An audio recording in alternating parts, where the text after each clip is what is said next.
बहुत समय पहले एक छोटे से गांव में एक लड़का रहता था जिसका नाम अर्जुन था। अर्जुन गरीब था, लेकिन उसमें एक विशेष प्रकार का सपना था।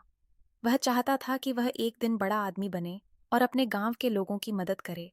वह जानता था कि उसकी स्थिति साधारण है और गांव में ज्यादा कोई अवसर नहीं है।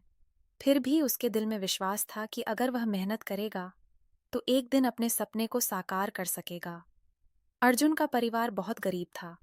उसके पिता एक छोटे से खेत में काम करते थे और उसकी माँ घर के काम में व्यस्त रहती थीं। अर्जुन के पास शिक्षा का कोई साधन नहीं था, लेकिन उसका मन पढ़ाई में लगता था। वह अक्सर गांव के पुराने स्कूल के पास से गुजरते हुए पढ़ाई करने वाले बच्चों को देखता और सोचता, कभी मैं भी पढ़ लिख कर कुछ बड़ा करूंगा। दिन ब दिन अर्जुन अपनी मेहनत में जुटा रहता। वह खेतों में काम करता और फिर रात को किताबों के साथ समय बिताता। गांव के लोगों को देखता जो अपनी छोटी छोटी खुशियों में संतुष्ट रहते थे। लेकिन अर्जुन का सपना उनसे अलग था।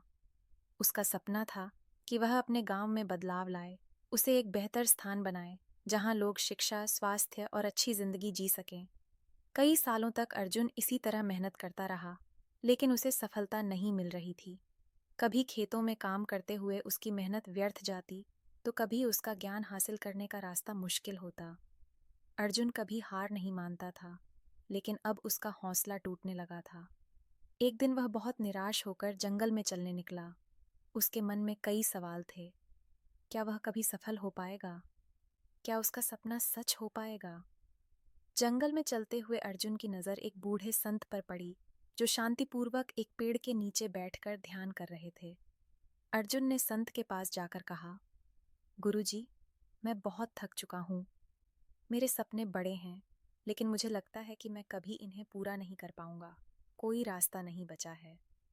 संत मुस्कुराए और कहा, बच्चे, तुम्हारी थकावट और निराशा स्वाभाविक है, लेकिन जानो, तुम सिर्फ एक महत्वपूर्ण बात भूल रहे हो।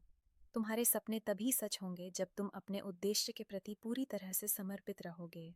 अर्जुन ने संत की ओर ध्यान से देखा और पूछा, क्या आप मुझसे कुछ कहना चाहते हैं? संत ने उत्तर दिया, बिल्कुल, तुम्हारे सामने एक उदाहरण है।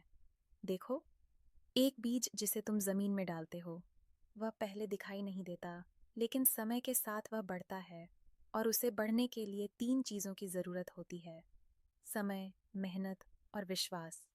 अगर तुम लगातार मेहनत करते रहोगे, विश्वास रखते रहोगे, तो तुम्हारा सपना जरूर साकार होगा। तुम किसी भी कठिनाई से घबराओ मत, क्योंकि हर कठिनाई तुम्हें मजबूत बनाएगी।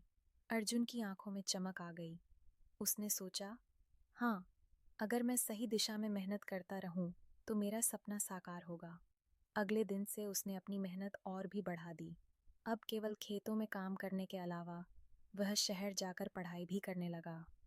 उसे कई बार मुश्किलों का सामना करना पड़ा, पढ़ाई के खर्चे, शहर में अकेलापन, लेकिन अर्जुन कभी हार नहीं मानता था। एक दिन अर्जुन ने छोटे छोटे व्यापारों से शुरू किया और धीरे धीरे अपनी मेहनत और बुद्धिमानी से गांव के लिए नए अवसर बनाने शुरू किए। वह छोटे से छोटे काम से लेकर बड़े उद्योग तक में शामिल हुआ और अपने गांव को आत्मनिर्भर बनाने की दिशा में काम किया। अर्जुन ने वहां एक स्कूल खोला ताकि गांव के बच्चों को शिक्षा मिल सके। इसके अलावा उसने स्वास्थ्य सेवा को बेहतर बनाने के लिए एक अस्पताल भी शुरू किया, ताकि गांव के लोग बीमारियों से बच सकें।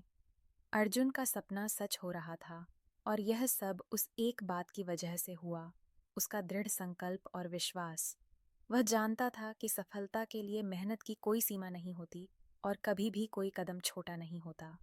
वह समझ चुका था कि अगर आप दिल से कुछ चाहते हो और उसे पाने के लिए निरंतर मेहनत करते हो, तो कोई भी सपना असंभव नहीं होता। गांव वाले अब अर्जुन को पहचानने लगे थे। उसकी प्रेरणा से कई और लोग अपने सपनों को साकार करने में जुट गए थे। अर्जुन ने यह साबित कर दिया कि सपने सिर्फ उन लोगों के लिए साकार होते हैं जो उन्हें सच्चे दिल से मानते हैं और उनके लिए बिना रुके मेहनत करते हैं। यह कहानी हमें यह सिखाती है कि सपनों को साकार करने के लिए मेहनत, विश्वास और समर्पण की आवश्यकता होती है। हर कठिनाई में छिपी होती है सफलता की कुंजी, और अगर हम कभी हार न माने, तो हमारी मेहनत हमेशा रंग लाती है।